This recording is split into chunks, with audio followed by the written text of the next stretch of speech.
Friends, ಮಾವಿನ ಎಲೆ ready ಇದೆ, ಬಾಳೆಕಂದು ರೆಡಿ ಇದೆ. ನಮ್ಮಮ್ಮ ಸ್ಪೆಷಲಾಗಿ ಜೋಳದ ಗೊನೆನೇ ಹಾಕ್ತಾರೆ. ಇದು ಅಷ್ಟು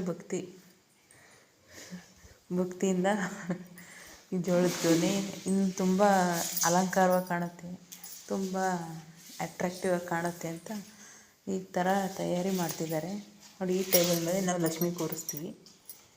ಸೀರೆ ರೆಡಿ ಇದೆ. ಇದು ಕಬ್ಬಿನ ಜಲ್ಲೆ, ಇದೆಲ್ಲ ಏನಂತಾರೆ ಇದಕ್ಕೆ? ಏನಂತಾರೆ ಕಬ್ಬಿಂದು? ಕಬ್ಬಿನ ಜಲ್ಲೆ. ಕಬ್ಬಿನ ಜಲ್ಲೆ ಎರಡು ಕಡೆ ಹಾಕ್ತಿದ್ದಾರೆ ನೋಡಿ. ದೇವ್ರ ಮನೆಗೂ ಇಡ್ತಿದ್ದಾರೆ. ಮೊದಲು ನಾವು ಸಿಟಿಲಿದ್ದಾಗ ಇಷ್ಟು ಸೌಕರ್ಯ ಇರಲಿಲ್ಲ. ಆಗ ಮಳೆಗಾಲದಲ್ಲೂ ಒಂದು ಸಲ ಒಂದು ಇನ್ಸಿಡೆಂಟು ಆಗಿತ್ತು. ಮಳೆ ಜೋರು ಬಂದು ಮನೆ ತುಂಬ ನೀರು ನಿಂತಿತ್ತು. ಅಂಥ ಪರಿಸ್ಥಿತಿಯಲ್ಲಿ ನಾವು ಲಕ್ಷ್ಮಿ ಹಬ್ಬ ಮಾಡಿದ್ವಿ. ಬೇಜಾರಾಗೋಯ್ತು ಆ ಟೈಮಲ್ಲಿ. ಇಷ್ಟು ಇದರಲ್ಲೂ ಹಬ್ಬ ಮಾಡಬೇಕಾ ಅಂತ ಸಖತ್ ಬೇಜಾರಾಗಿತ್ತು. ತಾಯಿ ಅದಕ್ಕೆ ಈ ಮನೇನ ಕರುಣಿಸಿದ್ದಾಳೆ. ಮುಂದೆ ಇದನ್ನು ಎಲ್ಲ ಆಗು ಹೋಗೋಣ ತಾಯಿನೇ ನೋಡ್ಕೊಂಡು ಕಾಪಾಡ್ಕೊಂಡು ಹೋಗಬೇಕು. ಅಷ್ಟು ಭಕ್ತಿಯಿಂದ ನಮ್ಮಮ್ಮ ಮಾಡ್ಕೊಂಡು ಹೋಗ್ತಾ ಇದ್ದಾರೆ.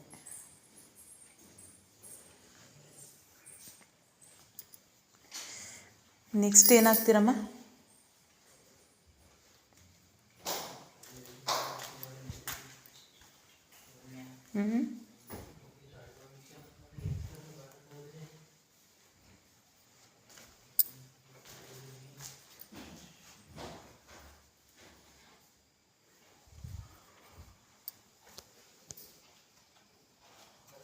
ಅಲಂಕಾರಕ್ಕೆ ಈ ಥರ ಇದಕ್ಕೆ ಬಟ್ಟಲಿಗೆ ಹೂವು ಗುಲಾಬಿನ ಡಿಸೈನ್ ಮಾಡಿದ್ದಾರೆ.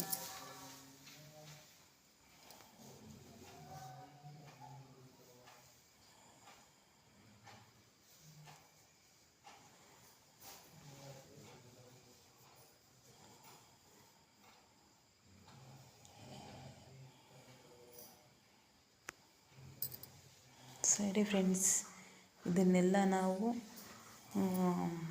ಆರ್ಗನೈಸ್ ಮಾಡಿ ಎಲ್ಲ ರೆಡಿ ಮಾಡಿ ನಿಮಗೆ ತೋರಿಸ್ತೀವಿ. ಹೇಗಿದೆ ಅಂತ ಕಮೆಂಟ್ ಮಾಡಿ ನಮಗೆ ತಿಳಿಸಿ.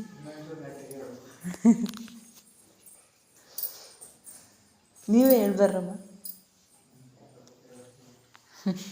ಮತ್ತು ಸುಮ್ಮನಿರಿ.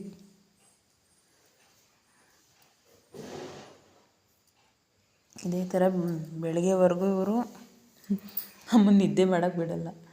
ಚೆನ್ನಾಗಿ ಇದೆಲ್ಲ ರೆಡಿಯಾಗೋವರೆಗೂ ಅವರಿಗೆ ಮನಸ್ಸು ತೃಪ್ತಿ ಇಲ್ಲ. ಎಲ್ಲ ರೆಡಿಯಾಗಿ ಆದಮೇಲೆ ಹೆಂಗಿದೆ ಅಂತ ನಾಳೆ ನಿಮಗೆ ತೋರಿಸ್ತೀವಿ. ಯಾವ ರೀತಿ ಇದೆ, ಯಾವ ರೀತಿ ಮಾಡಿದ್ದೀವಿ ಅಂತ ಕಮೆಂಟ್ ಮಾಡಿ. ಇಷ್ಟ ಆದರೆ ಶೇರ್ ಮಾಡಿ. Thank you.